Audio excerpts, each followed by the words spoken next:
Merci d'être fidèle à nos programmes. Bonsoir et bienvenue dans cette édition sur ITV dans l'actualité de ce jeudi. Une actualité marquée par la grève du personnel de santé dans tout le pays. Une journée sans blouse, des maternités sans sage-femme. Le préjudice est non négligeable des réactions de patients surpris à suivre en début de journal. Les pharmaciens privés aussi seront en grève demain. Leur revendication est plutôt orientée vers une justice pour Dr Aïcha Gounja de la grande pharmacie dakaroise afin qu'elle soit rétablie dans ses droits. Au-delà des travaux du BRT, de nouveaux chantiers ont été lancés à Dakar. Il s'agit de la rénovation du réseau d'assainissement vieux de 70 ans. Au moins 9 communes seront impactées par ces travaux. Tout de suite, le développement.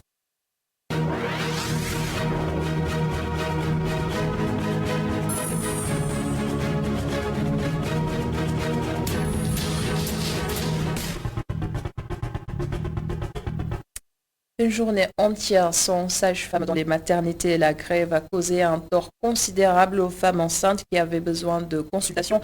Elles ont été nombreuses à constater des portes closes au centre de santé Gaspard Camara où se sont rendus ce matin Abdelrahmani et Augustin Mandan.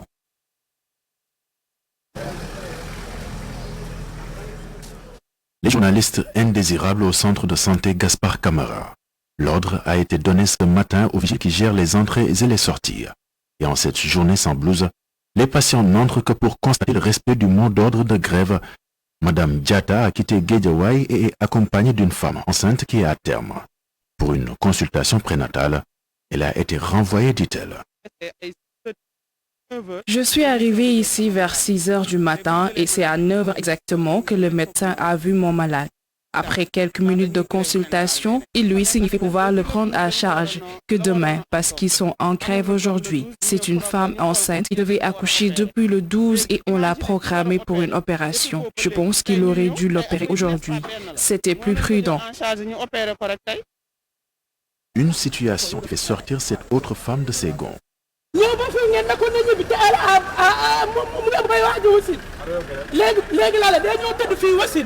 Elle laisse entendre que le service minimum n'est même pas respecté dans ce centre de santé. Elle préconise des sanctions. Les gens sont malades, parce que là, ils disent que fichu grève. Le président doit prendre des mesures fermes et sanctionner. Dans ce pays, on ne sanctionne pas. C'est pour cela que Koudjou, je ne sais pas, elle rentre chez elle.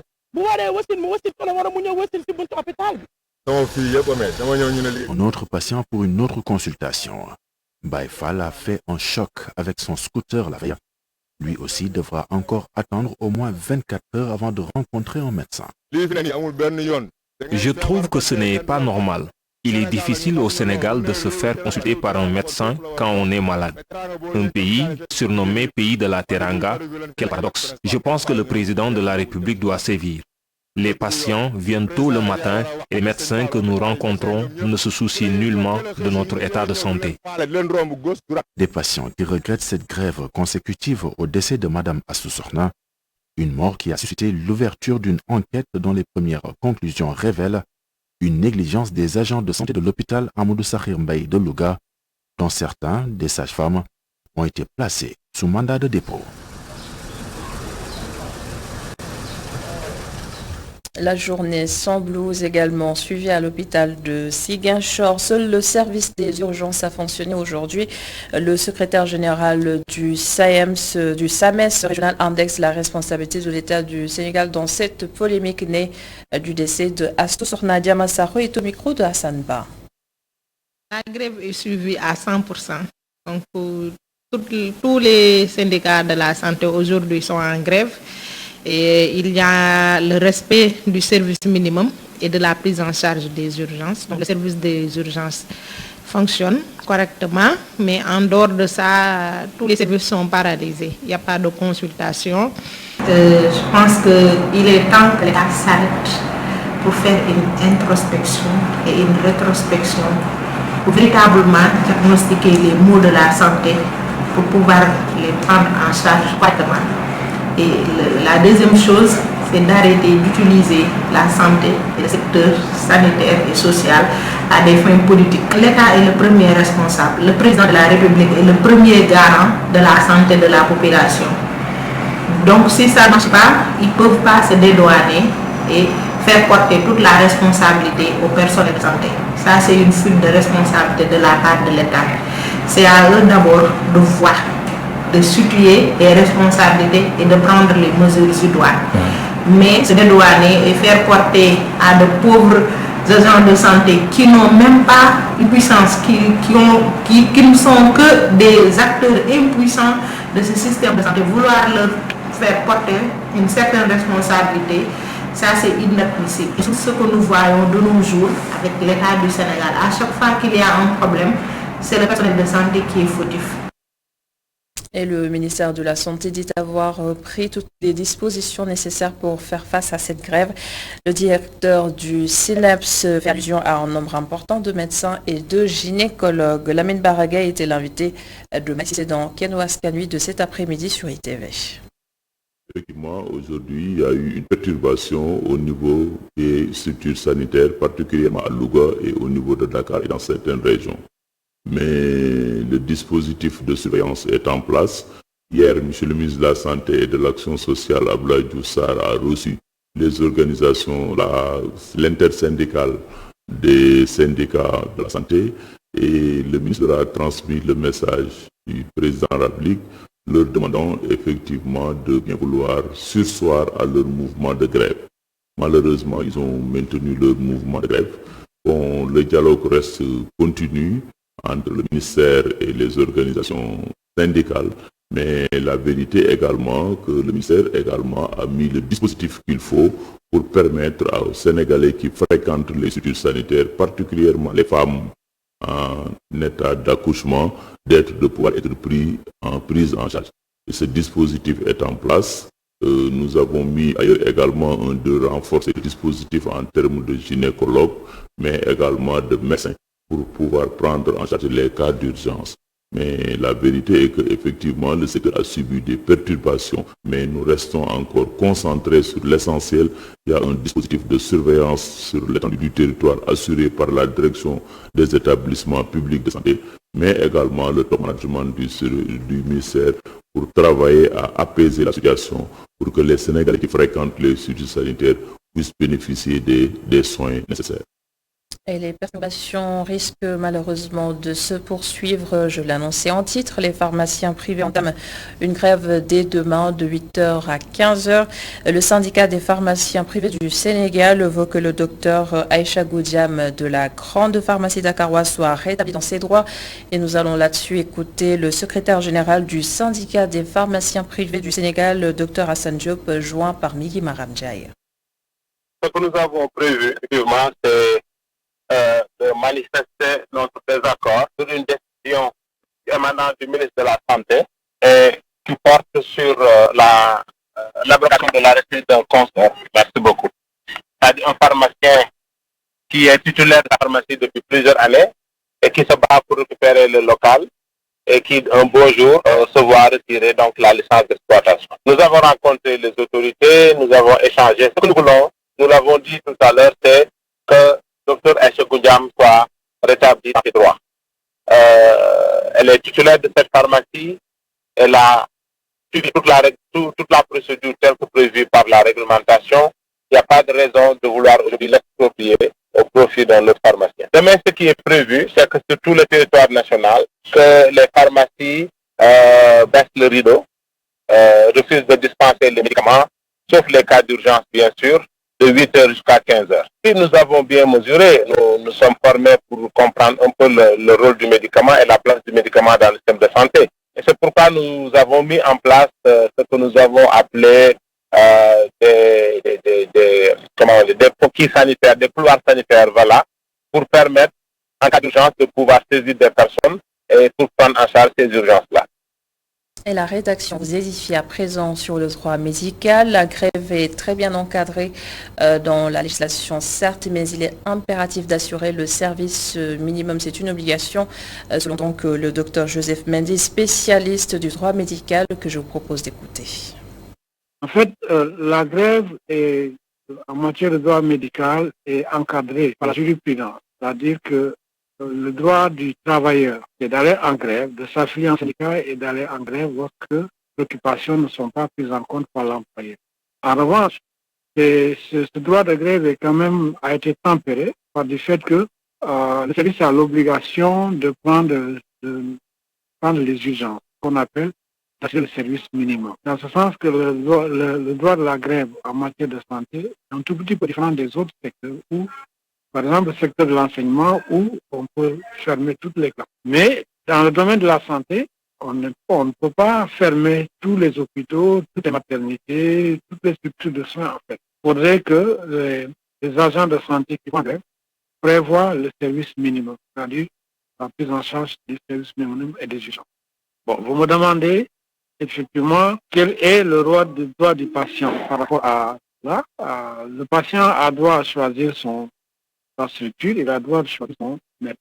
Mais ce droit aussi a des limites par rapport à la disponibilité du service de soins et la disponibilité des moyens. Bon, si les personnels de la santé sont en grève, évidemment, le patient se trouve dans une situation qui ne lui permet pas de faire valoir ce droit de choix du médecin et choix de la structure, d'autant plus qu'il y a une perturbation du service, soit le service public ou le service privé. Et pour clore ce chapitre sur la santé, on s'intéresse sur les zoonoses, des maladies qui se transmettent des animaux à l'homme, vice-versa. Les professionnels vétérinaires alertent sur les risques en première ligne, la consommation de lait non pasteurisé et de viande non certifiée. Les détails de Fumbourg avec Montaga Khan et Mamadou Ba. La non-pasteurisation du lait peut provoquer la contraction de beaucoup de maladies zoonotiques, telles que la tuberculose. C'est ce qu'a déclaré Dr Ahmadou Tidjanian. Pour le lait pasteurisé, l'exemple que je peux donner, c'est la tuberculose. Donc, c'est pour ce fait qu'il est important de pasteuriser le lait avant la consommation. Mais au-delà de ça aussi, il y a les luttes des maladies contre la tuberculose et les formations même que la FAO a appuyé avec le gouvernement du Sénégal pour détecter la tuberculose chez les bovins, surtout les bovins qui viennent d'autres pays, avec une technique que l'on appelle la tuberculination. Il affirme qu'afin de juguler ces maladies, le ministère de l'élevage organise souvent des sessions de formation dédiées aux éleveurs et aux producteurs. Celui qui consomme du lait en entrée de la bête sans le pasteuriser est exposé à la tuberculose. C'est pourquoi le ministère a mis sur pied des programmes qui forment les producteurs et les éleveurs dans la pasteurisation de leurs produits. Selon lui, les risques de contracter ces maladies zoonotiques sont diverses. Dans le domaine de l'inspection des viandes, on note aussi des maladies telles que la tuberculose. Le seul fait d'immoler une bête peut constituer un risque de contracter certaines maladies.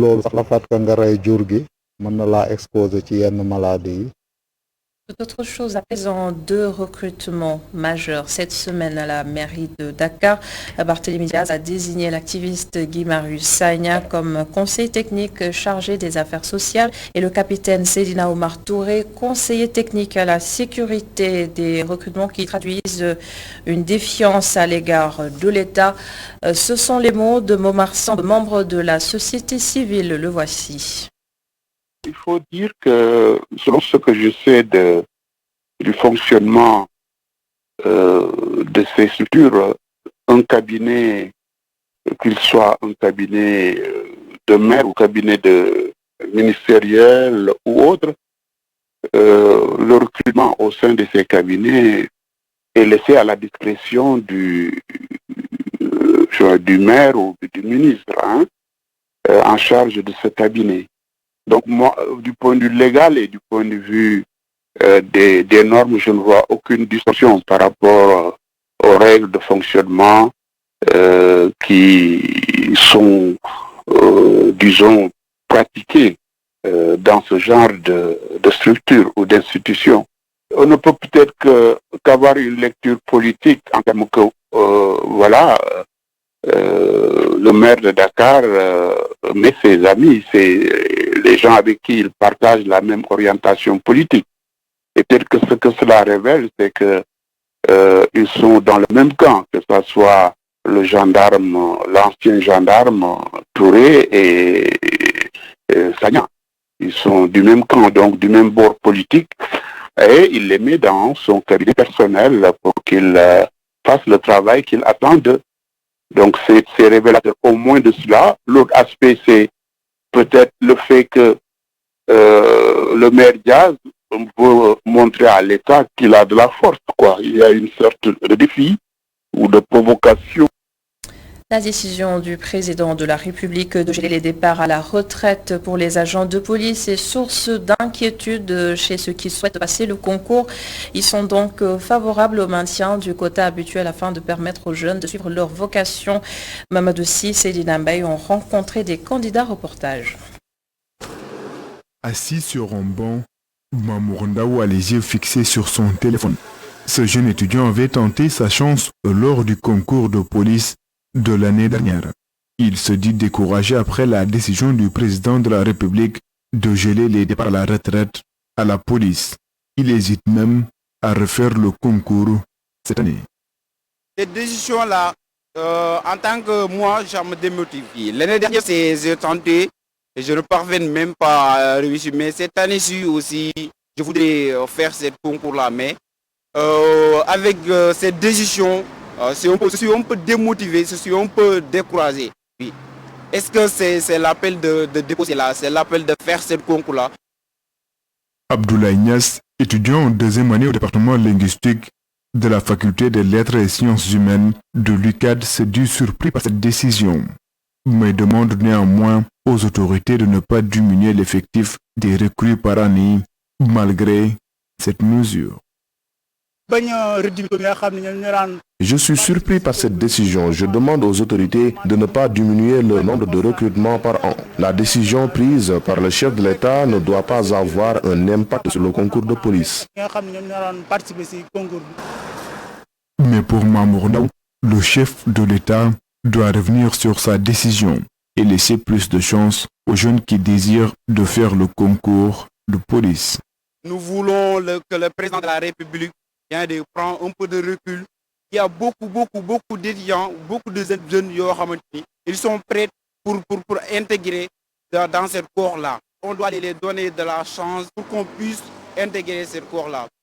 La décision du président de la République de geler les départs à la retraite à la police surprend certains jeunes qui désirent intégrer le corps.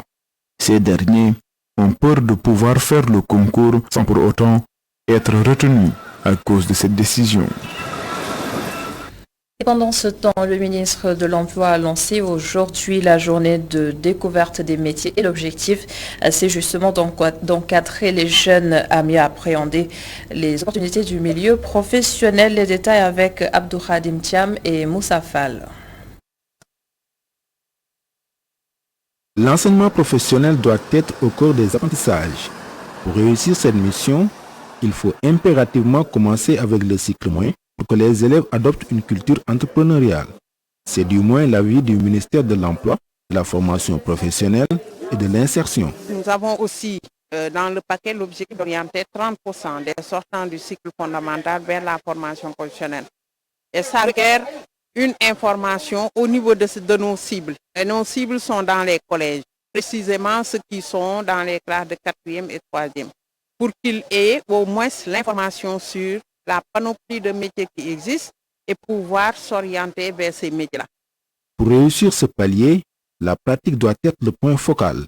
Ainsi, le laboratoire de fabrication de Orange Digital Center demeure un partenaire à ne pas négliger. Le Fab Lab, c'est un espace qui est ouvert à tout le monde, l'accès est gratuit.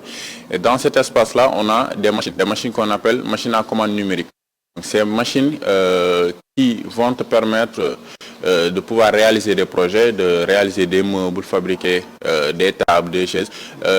Ou bien si tu veux fabriquer un robot, tu as la possibilité d'utiliser le Fab Lab pour concevoir un robot. Les élèves, quant à eux, se félicitent de cette découverte et des expériences qu'ils ont acquises durant la journée.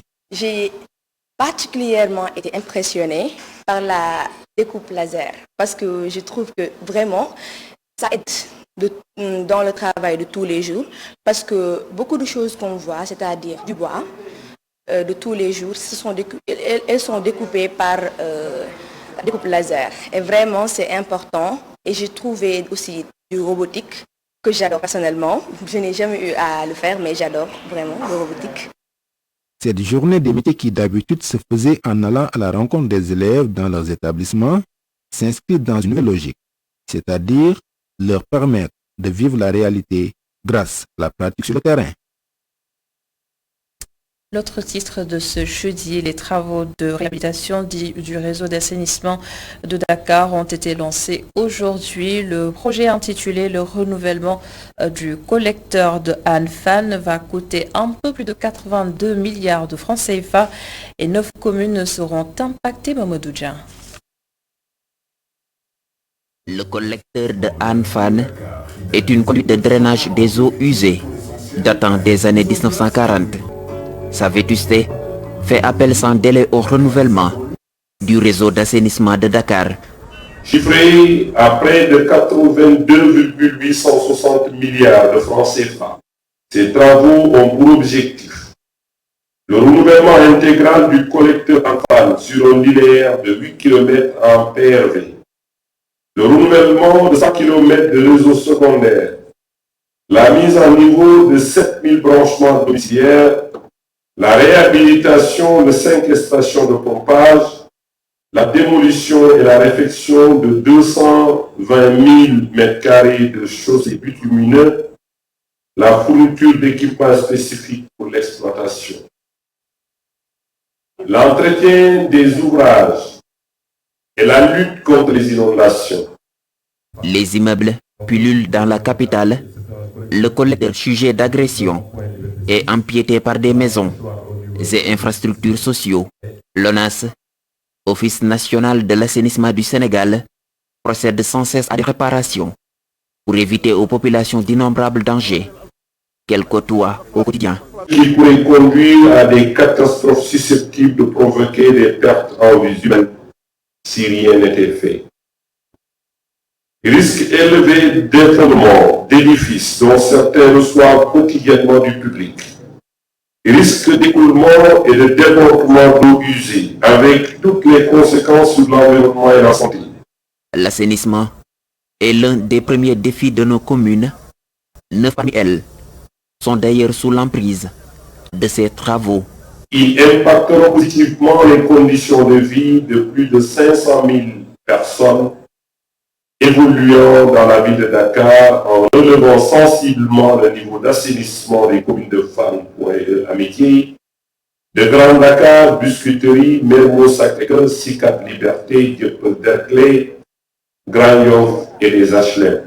Plus de 82 milliards, c'est le montant retenu pour les travaux de renouvellement du collecteur Han Fan, confié au groupement Synergie Afrique.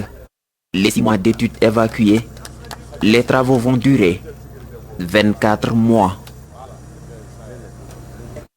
Est aussi en cours, Mamadou Dian, le projet de reconstruction de la mosquée omarienne. Le lieu est fermé au public depuis mars 2020 pour travaux. La mobilisation des fonds a démarré en juillet 2019 suite à un appel lancé par Thierno Madani Tall invitant l'ensemble des musulmans du Sénégal, d'Afrique, d'Europe et d'Amérique à apporter leur contribution. Et le coût global est estimé à plus de 5 milliards de francs CFA. Je rappelle également que Macky Sall a pris l'engagement de prendre entièrement en charge les travaux d'extension.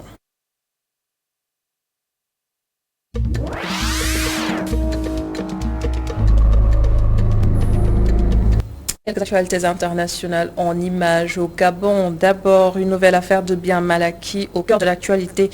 4 enfants du défunt président Omar Bongo mis en examen par la justice française. Ils sont accusés de recel de détournement de fonds publics, corruption active et passive et abus de biens sociaux.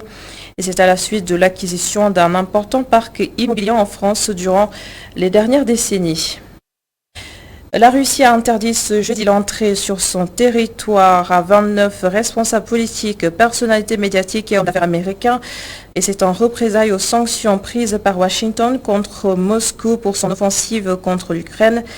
Parmi les personnes visées par cette mesure, le dirigeant du géant du web Meta, Mark Zuckerberg, et la vice-présidente américaine Kamala Harris. Et c'est la fin.